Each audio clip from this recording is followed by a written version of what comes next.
Halo Salve, salam jumpa saudara-saudari sekalian. Saya Romo Doni Migo dari Keuskupan Maumere. Saya akan menemani kalian dalam renungan mingguan Sabda Kehidupan. Selamat mendengarkan. Dalam nama Bapa dan Putra dan Roh Kudus, amin. Tuhan bersamamu dan bersama rohmu. Inilah Injil Yesus Kristus menurut Santo Lukas. Dimuliakanlah Tuhan. Beberapa waktu kemudian berangkatlah Maria dan langsung berjalan ke pegunungan menuju sebuah kota di Yehuda. Di situ ia masuk ke rumah Zakaria dan memberi salam kepada Elisabet. Dan ketika Elisabet mendengar salam Maria, melonjaklah anak di dalam rahimnya, dan Elisabet pun penuh dengan Roh Kudus. Lalu berseru dengan suara nyaring, "Diberkatilah engkau di antara semua perempuan dan diberkatilah buah rahimmu. Siapakah aku ini sampai ibu Tuhanku datang mengunjungi aku? Sebab sesungguhnya ketika salammu sampai kepada telingaku, anak yang di dalam rahimku melonjak kegirangan. Dan berbahagialah ia yang telah percaya, sebab apa yang dikatakan kepadanya dari Tuhan akan terlaksana." Lalu kata Maria, "Jiwaku memuliakan Tuhan, dan hatiku bergembira karena Allah Juru Selamatku, sebab ia telah memperhatikan kerendahan hambanya. Sesungguhnya mulai dari sekarang, segala keturunan akan menyebut aku berbahagia, karena Yang Maha Kuasa telah melakukan perbuatan-perbuatan besar kepadaku, dan namanya adalah kudus. Dan rahmatnya turun-temurun atas orang yang takut akan Dia. Ia memperlihatkan kuasanya dengan perbuatan tangannya dan mencerai-beraikan orang yang angkuh hatinya. Ia menurunkan orang-orang yang berkuasa dari tahtanya dan meninggikan orang-orang yang rendah.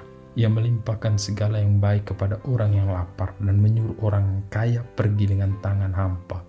Ia menolong Israel hambanya karena ia mengingat rahmatnya seperti yang dijanjikannya kepada nenek moyang kita, kepada Abraham dan keturunannya untuk selama-lamanya." Dan Maria tinggal kira-kira 3 bulan lamanya bersama dengan Elisabet, lalu pulang kembali ke rumahnya.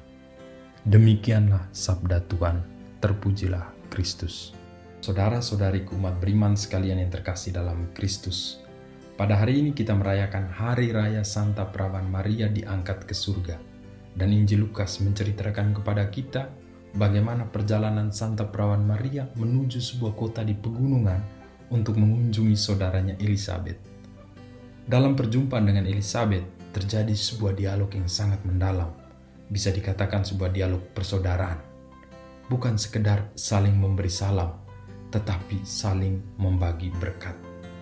Ketika Elisabet mendengar salam Maria, maka ia berseru, "Diberkatilah engkau di antara semua perempuan, dan diberkatilah buah rahimmu." Dialog persaudaraan ini menunjukkan kepada kita bagaimana kedua wanita yang diberkati dan yang penuh dengan Roh Kudus, yakni Santa Elisabet maupun Santa Perawan Maria, mereka saling berbagi berkat.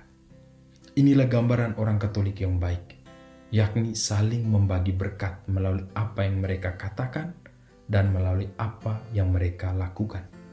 Selanjutnya dalam Kidung Maria, kita dapat menemukan ada suatu revolusi besar yang ingin Tuhan nyatakan melalui Santa Perawan Maria. Revolusi besar itu yakni keberpihakan Tuhan pada orang yang rendah hati dan bagaimana sikap Tuhan kepada orang yang sombong. Terlebih dahulu mari kita memahami siapa itu orang yang sombong. Orang yang sombong adalah mereka yang berpikir bahwa mereka tidak membutuhkan apa-apa. Bahkan mereka tidak mengandalkan Tuhan dalam hidup mereka. Namun pada tempat yang sama, orang yang sombong adalah mereka yang haus akan kekuasaan, selalu mengejar kekayaan dan tidak memiliki belas kasihan kepada orang lain. Sebaliknya, Tuhan menunjukkan keberpihakannya kepada orang yang rendah hati, sebab orang yang rendah hati adalah mereka yang mau mendengarkan orang lain dan tentunya mau mendengarkan Tuhan. Mereka ini mengenal diri sendiri dan menyadari bahwa mereka mengandalkan Tuhan dalam hidup mereka. Santa Perawan Maria sebetulnya telah menghidupi apa yang ia lantunkan dalam kidungnya dan ia sangat rendah hati. Oleh karena itu ia dipilih Tuhan untuk menjadi bunda Allah, untuk menjadi bunda Tuhan Yesus Kristus. Di sini kita dapat menemukan bahwa salah satu kebajikan Kristiani yang penting dan juga sangat mendasar, yakni kerendahan hati. Kerendahan hati membuka pintu untuk menerima rahmat yang begitu besar. Kerendahan hati adalah tangga untuk mencapai kekudusan. Dalam Kidung Maria, kita juga menemukan bahwa pada akhirnya Tuhan akan membela orang yang rendah hati untuk Untuk itu saudara-saudariku, mari kita belajar dari Santa Perawan Maria untuk selalu rendah hati. Sebagaimana yang telah dicatat oleh Santo Thomas Aquinas, bahwa kerendahan hati adalah dasar, basis dari bangunan spiritual kita. Jadilah rendah hati agar engkau layak dipuji oleh segala bangsa. Jadilah rendah hati agar engkau dapat menampakkan wajah Allah di tengah dunia. Tuhan Yesus memberkati kita sekalian, Bapa, Putra, dan Roh Kudus. Amin.